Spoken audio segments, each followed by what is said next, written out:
আসসালামু আলাইকুম সবাইকে। জিরো থেকে গ্রামার শিখি basic to advance. Our discussion topic is word and syllable, অর্থাৎ শব্দ ও শব্দাংশ। চলুন এ সম্পর্কে আমরা বিস্তারিত জেনে নিই।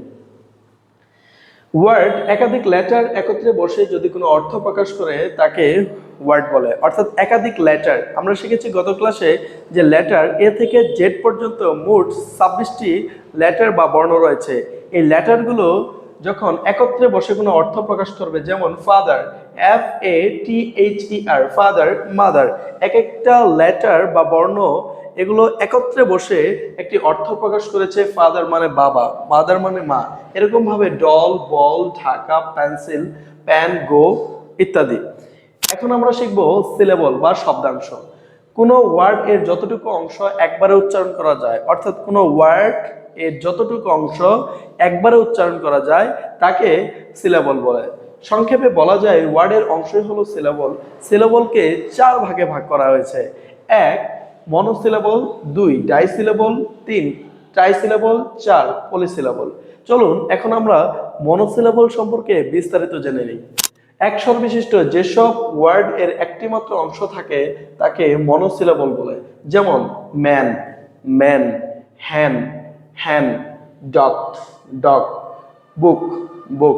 এভাবে প্রত্যেকটাই হলো মনোসিলেবল। এখন আমরা শিখব ডাইসিলেবল, অর্থাৎ দ্বিস্বর বিশিষ্ট যেসব ওয়ার্ডের দুটি অংশ থাকে তাকে ডাইসিলেবল বলে, যেমন ব্রাদার, ব্রাদার, সিস্টার, মাদার।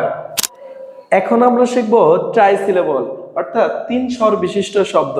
এগুলো খুবই ইম্পর্টেন্ট, বিভিন্ন প্রতিযোগিতামূলক পরীক্ষায় এই ধরনের প্রশ্ন এসে থাকে। যেসব ওয়ার্ডের 3টি অংশ থাকে তাকে ট্রাইসিলেবল বলে, যেমন education, education, important, important, hospital. এখন আমরা শিখব পলিসিলেবল। যেসব ওয়ার্ডে 3-এর অধিক অংশ থাকে তাকে পলিসিলেবল বলে, যেমন examination, examination, international, significant, significant, interesting, interesting।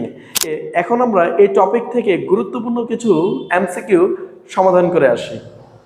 চলুন আমরা দেখে নেই। কোশ্চেন নাম্বার 1-এ দেওয়া আছে, how many syllables are there in the word cat.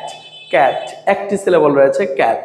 Okay, এখানে একটি রয়েছে, সঠিক উত্তর হবে এটা ক্যাট। পরবর্তী question, how many syllables are there in the word apple, অর্থাৎ অ্যাপল দুটি রয়েছে, এখানে 2 কোথায়, এটা সঠিক উত্তর হবে এটা। 3 number question, which word has 1 syllable, অর্থাৎ একটি সিলেবল রয়েছে। টিচার এটা হবে না, স্কুল এটা হবে, স্টুডেন্ট এটা হবে না, মাদার এটা হবে না, মাদার, সঠিক উত্তর হবে বি নাম্বারটা স্কুল। কোশ্চেন নাম্বার 4-এ, হুইচ ওয়ার্ড হ্যাজ 2 সিলেবল, অর্থাৎ কোথায় 2টি সিলেবল রয়েছে। বুক হবে না, পেন হবে না, টেবল, টেবল হবে, চেয়ার হবে না, সঠিক উত্তর হবে হলো টেবল। পরবর্তী question, which word has 3 syllable, কোনটিতে 3 সিলেবল আছে। ক্যাট হবে না, ট্রি হবে না, বল হবে না, সঠিক উত্তর হবে এলিফ্যান্ট। ওকে, পরবর্তী কোশ্চেন আমরা দেখি, হুইচ ওয়ার্ড হ্যাজ 4 সিলেবল, কোথায় 4টি সিলেবল রয়েছে। অ্যাপল 2টি রয়েছে, হবে না। আমাদের বলেছে 4টি, স্কুল একটি, হবে না। পেন্সিল, পেন্সিল হবে না, সঠিক উত্তর হবে বিউটিফুল, কারণ বিউটিফুল, অর্থাৎ সঠিক উত্তর বিউটিফুল হবে। দেন পরবর্তী question, how many syllables are there in the word banana, অর্থাৎ ব্যানানা 3টি রয়েছে, সঠিক উত্তর এটা হবে। পরবর্তী question, a syllable is a sentence হবে না, প্যারাগ্রাফ হবে না, লেটার হবে না, হবে হলো a word or part of a word pronounce with 1 sound beat. And then পরবর্তী question, how many syllables are there in the word computer, অর্থাৎ কম্পিউটার 3টি রয়েছে, সঠিক উত্তর 3টি হবে।